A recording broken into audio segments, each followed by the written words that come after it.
Selamat siang pemirsa, kabar utama kembali hadir di hadapan Anda. Bersama saya, Najib Abil Fajri, kami akan merangkum beragam informasi terkini dari penjuru tanah air. Pemirsa, berita pertama kami awali dari sebuah laboratorium ilegal pembuatan vape mengandung narkoba berhasil dibongkar polisi di Jakarta Timur. Kasus ini mengungkap modus baru peredaran narkotika yang menyasar pengguna rokok elektrik. Tim dari Direktorat Tindak Pidana Narkoba Bareskrim Polri melakukan penyamaran untuk menangkap tersangka.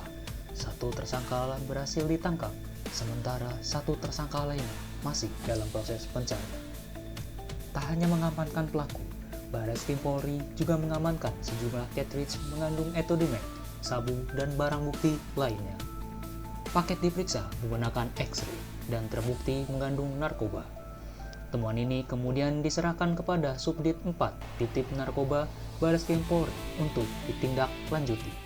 Menurut Kumparan, 22 April 2026, aparat menyita ratusan bungkus vape berbagai merek seperti Mafia, Yakuza, hingga Netflix, serta peralatan laboratorium seperti magnet stir, gelas bakar, alat pres, hingga buku panduan membuat narkoba.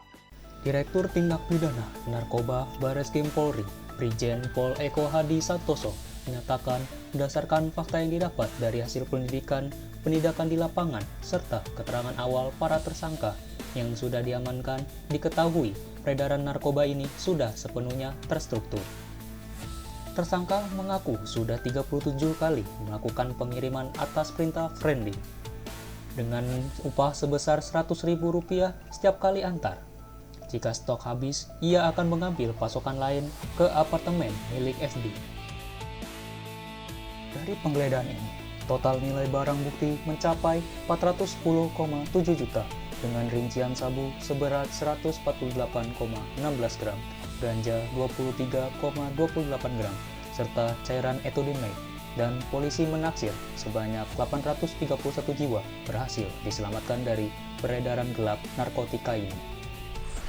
Beralih ke informasi selanjutnya, dilansir dari CNN Indonesia, Presiden Republik Indonesia Prabowo Subianto menghadiri aksi peringatan Hari Buruh Internasional atau May Day di Monumen Nasional atau Monas, Jakarta, Jumat pagi ini. Presiden tiba di Monas sekitar pukul 08.38 waktu Indonesia Barat. Ia tampak mengenakan baju safari berwarna coklat lengkap dengan topi. Presiden tampak menyapa buruh di atas mobil RI1 yang membawanya.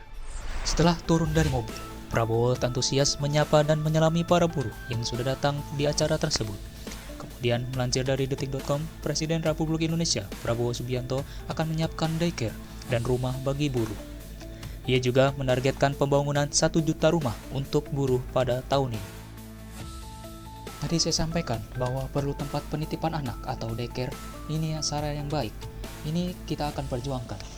Ini kita akan dilaksanakan dalam waktu yang sesingkat-singkatnya, saudara-saudara sekalian, kata Prabowo saat menghadiri acara peringatan Hari Buruh. Selain itu, dalam upaya meningkatkan kesejahteraan pekerja, Prabowo Subianto merencanakan program penyediaan 1 juta rumah bagi kaum buruh. Rencananya, hunian tersebut akan dibangun secara strategis di tempat kawasan industri guna memangkas jarak antara tempat tinggal dan lokasi kerja. Langkah ini juga diperkuat dengan pembangunan kota mandiri baru yang diproyeksikan akan menampung 100.000 unit rumah susun. Kota ini didesain sebagai kawasan terpadu yang dilengkapi berbagai fasilitas penunjang, mulai dari sarana pendidikan, pusat olahraga, layanan penitipan anak, hingga sistem transportasi yang mumpuni. Tak hanya soal hunian, para buruh nantinya akan diberikan kartu khusus untuk mengakses transportasi publik dengan tarif yang lebih terjangkau. Meski sempat berkelakar dengan usulan transportasi cuma-cuma bagi buruh, skema yang diharapkan mampu meringankan biaya mobilitas harian para pekerja secara signifikan. Baik para pemirsa, demikian berita yang kami telah rangkum. Kami akan kembali besok dengan topik terbaru.